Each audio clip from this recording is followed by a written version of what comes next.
Come on, baby, light my fire. What, the monkeypox? The last day of early voting today, and Elon Musk exposed. It is Friday, May 20th, 7:04 a.m. My name is Frankie Olivo, and this is Good Morning Brownsville.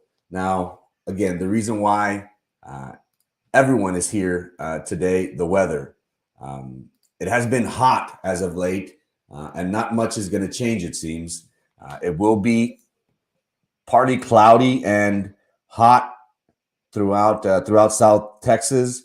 The western part of Hidalgo County will be at the triple digits. Zapata's at 110 by this afternoon. But it will be hot and breezy, windy across South Texas. And for the whole week, the Zapata Island is looking very nice. The Cabrera Boys at 82 degrees. Harlingen, 96. The city of Brownsville, 94. Now, again, it is going to be a hot week, but we should be receiving some showers. It is going to be hot and dry conditions expected throughout the weekend.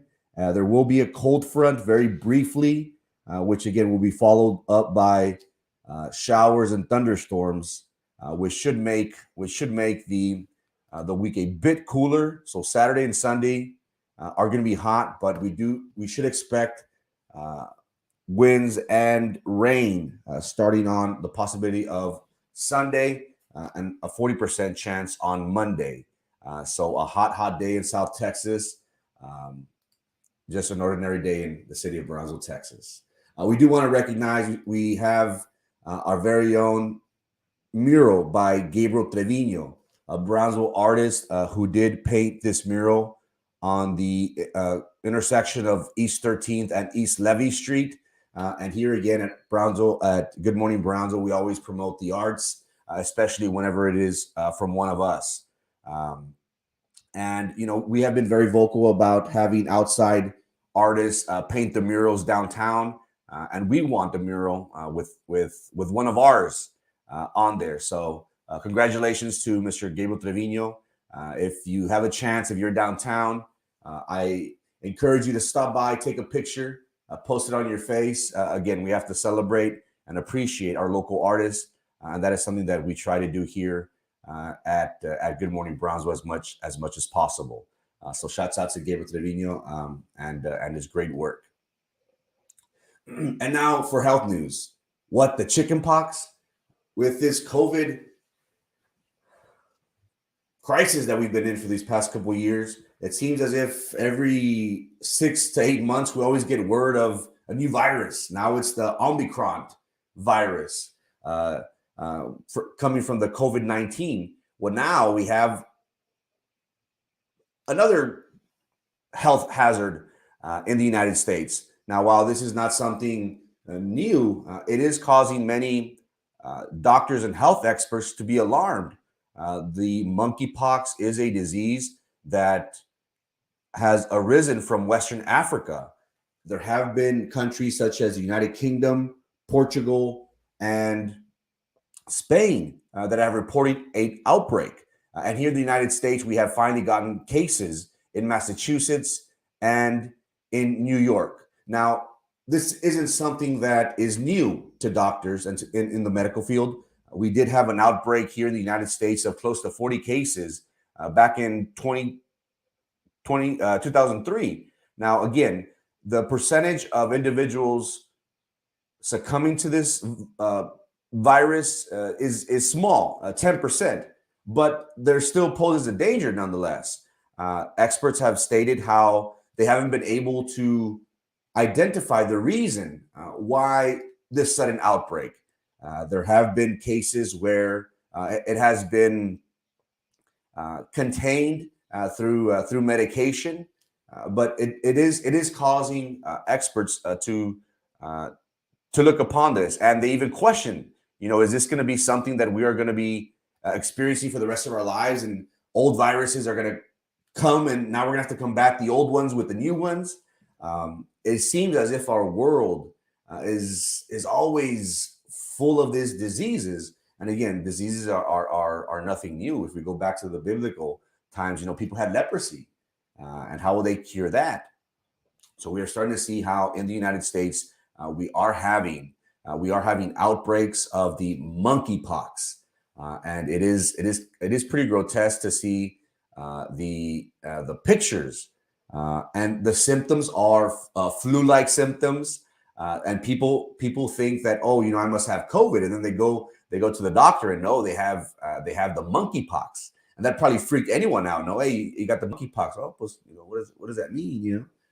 But there isn't a high mortality rate, only being 10%, but nonetheless, it is scaring the medical profession, because we are starting to see an outbreak in the United States. Now, while this transmission is only through fluids, through bodily fluids, if an animal bites you, or you have a sore, a scab, a wound, that could cause for you to contract this virus. So this monkeypox isn't easily transmitted. Like, it's not like airborne like COVID, but it is alarming to see how individuals have gotten it. It is from West Africa. Now the question arises, how do these people in West Africa get it? They get it from an animal. Do they get it from body fluids? So it is interesting to note that chickenpox, which we first heard about it in 2003, is slowly coming around once again, and causing us great concern. In auto news, come on, baby, light my fire. We've seen automobiles as of late go up in flames. We have been questioning what the hell is going on. And the city of Brownsville, it's small, of course, and we always hear of what's going on. And it seems as if there's not a car accident, we have seen cars up in flames, and it's been, some were questioning, what was the source of this fire? Is this fraud? Are people not able to pay for their cars and they're lighting them up? While that is not a laughing matter, of course, but it has been interesting to see how we have seen numerous vehicles up in flames here in the city of Brownsville. And many have questioned and said, what the heck is going on? Some could be caused by accidents, of course, but it has been alarming to see the high number of, one, car crashes, of course, but two, to have vehicles go up in flames. We saw how close to the border there was numerous vehicles that caught on fire in the teens, if I'm not mistaken. We did have our firefighters go out, but we did have a lot of frantic owners, frantic citizens out there were going like, what the heck is going on? Now, there are many causes for fires, of course, but we did get word that Ford has been recalling or will be recalling SUVs and F-350s, because reports have surfaced that the engines, they are catching fire whenever they're off. And 12 out of 16 of these SUVs, they were turned off, which is kind of weird. So there must be some spark that triggers these fires in these vehicles. I'm not saying that all these all these incidents that we've had in the city of Brownsville have been from this recall from Ford. Not every vehicle, of course, that we have seen out there in the city of Brownsville has been a Ford. But if you do have a Ford model, especially a newer Ford, if you have an SUV or if you own an F2 or 350, those vehicles are being recalled, and they're starting from back in November and December. So if you made a purchase, either used, possibly even used as well, you may want to contact your dealership just to see if you fall in this realm. And again, come on, baby, light my fire. It is a scary situation, but we have been seeing these types of cases throughout the city of Brownsville, which has caused us to say, hey, what is going on? What's all this commotion, all this smoke and fire about? Well, now we have a somewhat of an idea of what has been happening here in the city of Brownsville. Ford did recall large. I think it was 250,000 vehicles because of this possibility of these vehicles catching fire. Well, they're turned off, which is pretty scary if you ask me. So just be mindful of that. Today is the last day of early voting, and I'm sure the candidates themselves, they're worn out. Their parties have worked diligently throughout the campaign trail to get to these final moments. And one personally could speak from experience.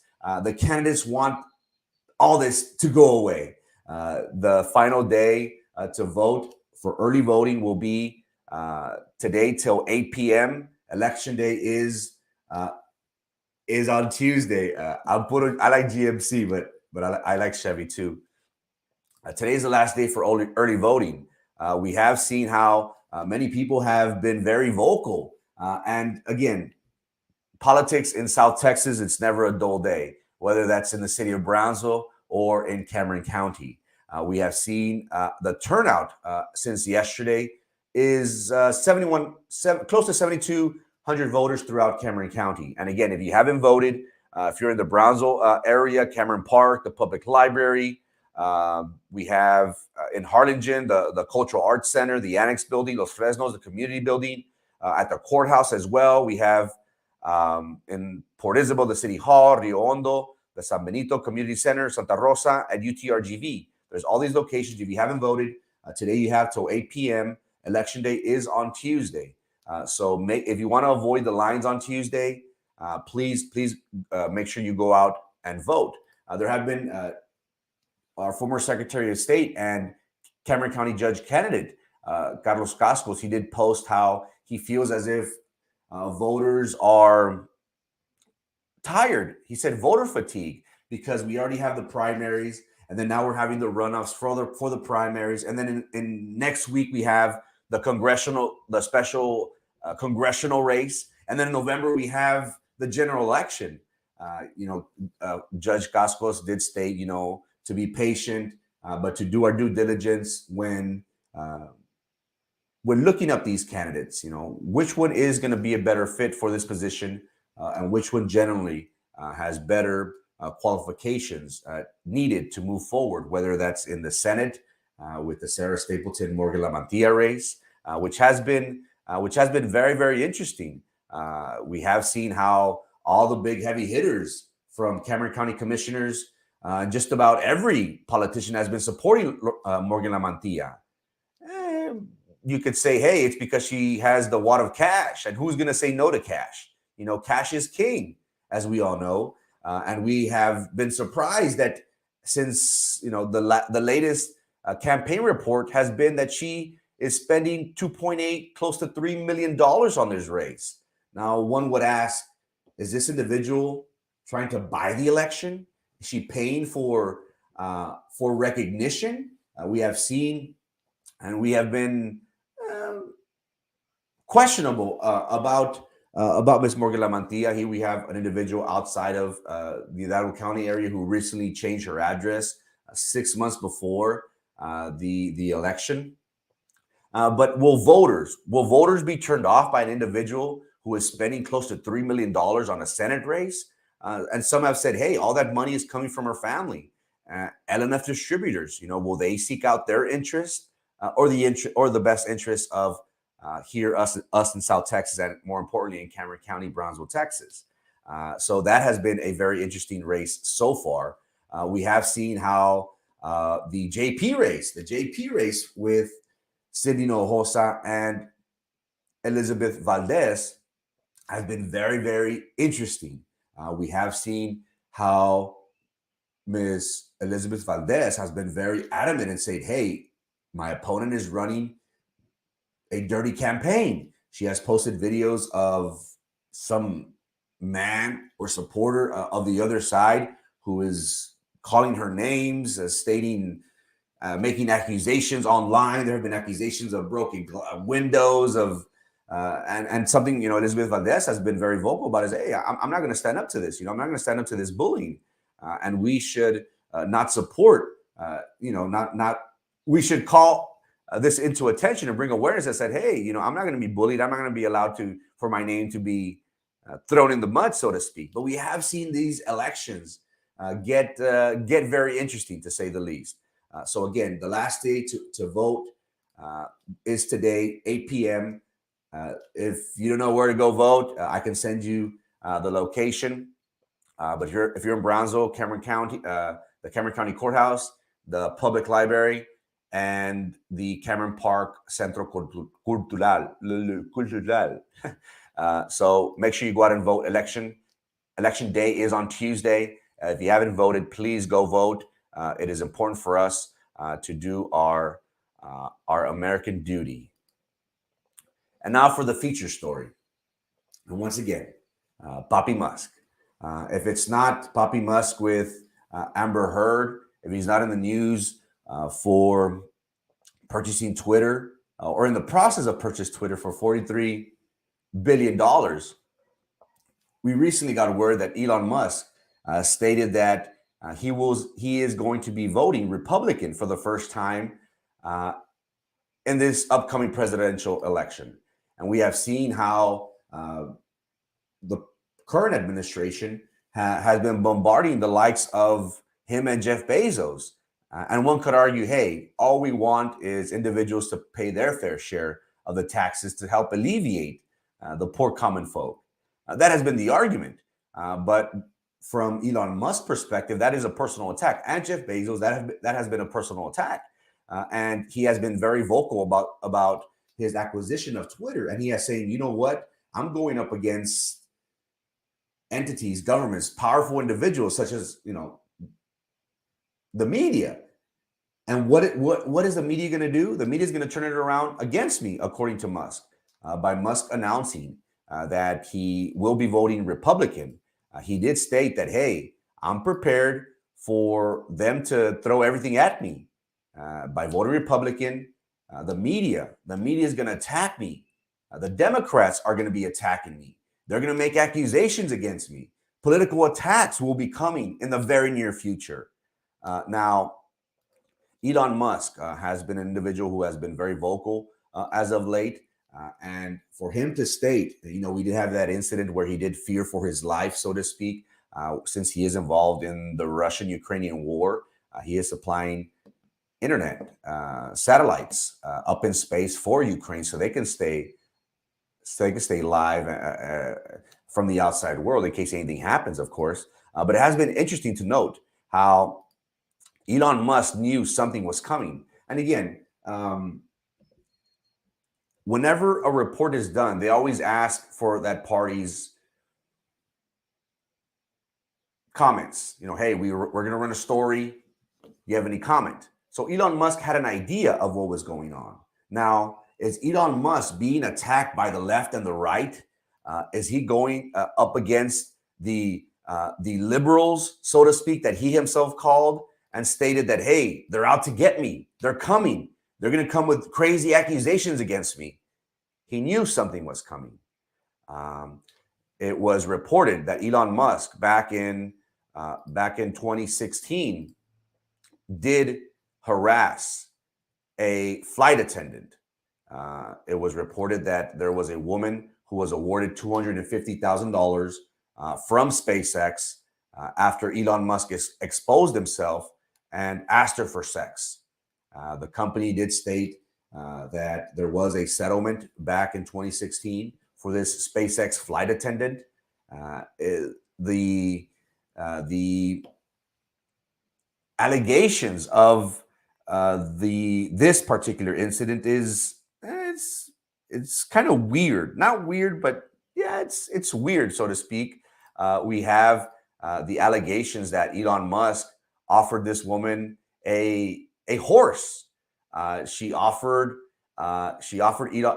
Musk offered her money, and he was allegedly, or it was alleged, that he exposed himself to the flight attendant. He did rub her leg, and he offered gifts in exchange for a massage.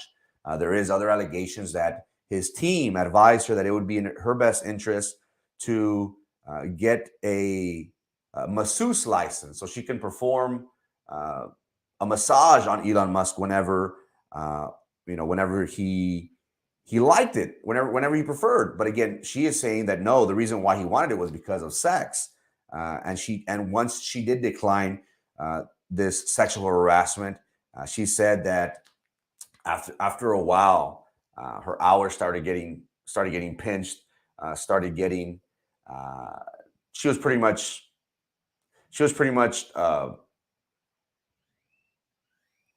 fired, pretty much just because she didn't take on the advancements of Elon Musk. Now, are we to believe the media?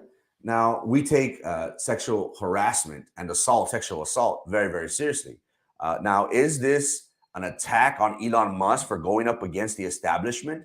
He did state that while he was in the process of purchasing Twitter, and the reason why he wants to buy Twitter is because of free speech. He says, I want to make this platform available because of the interest of justice. I'm going to fight this good fight because I want free speech. Now, one could argue and say, hey, he's masking that and saying that because at the end of the day, well, he wants control of one of the largest social media platforms.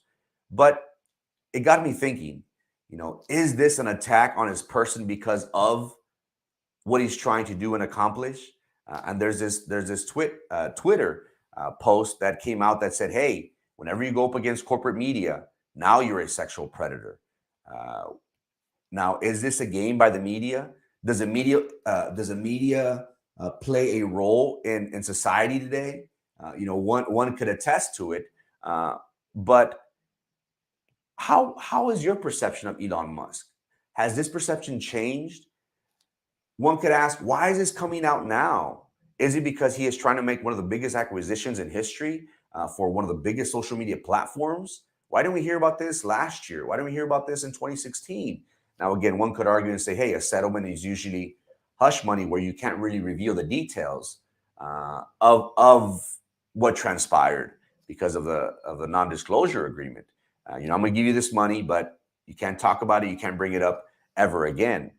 Now, again, we do want to state that sexual harassment, whether it be through a picture or in person, such as how Elon Musk did it, is unnecessary, and women should never go through that.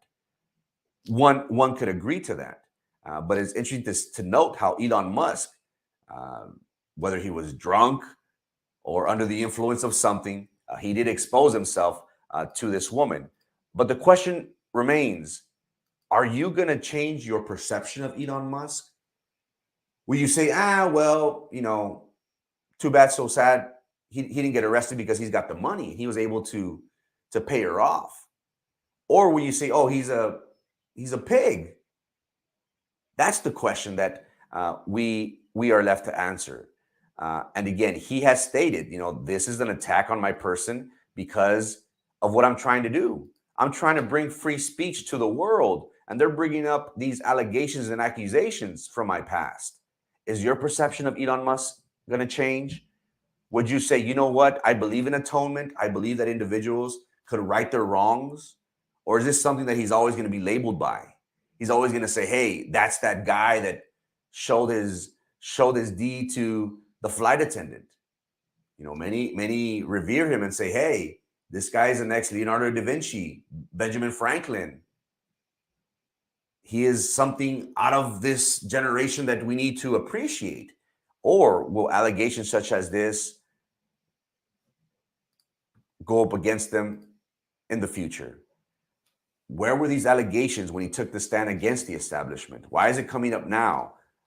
And once again, we do want to state that sexual harassment, whether it be in a picture or unwanted touching or exposing, such as how Elon Musk did,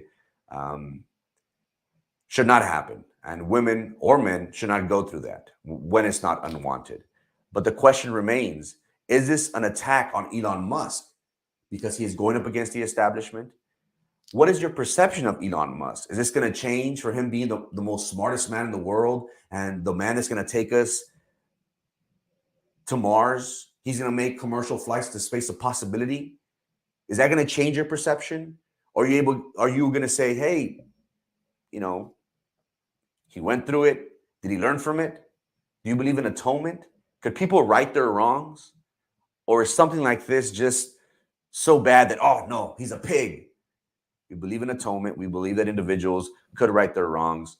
This should not categorize him as a pig or misogynist or one that hates women. Will your perception of Elon Musk change because of this? That is the rest of the story.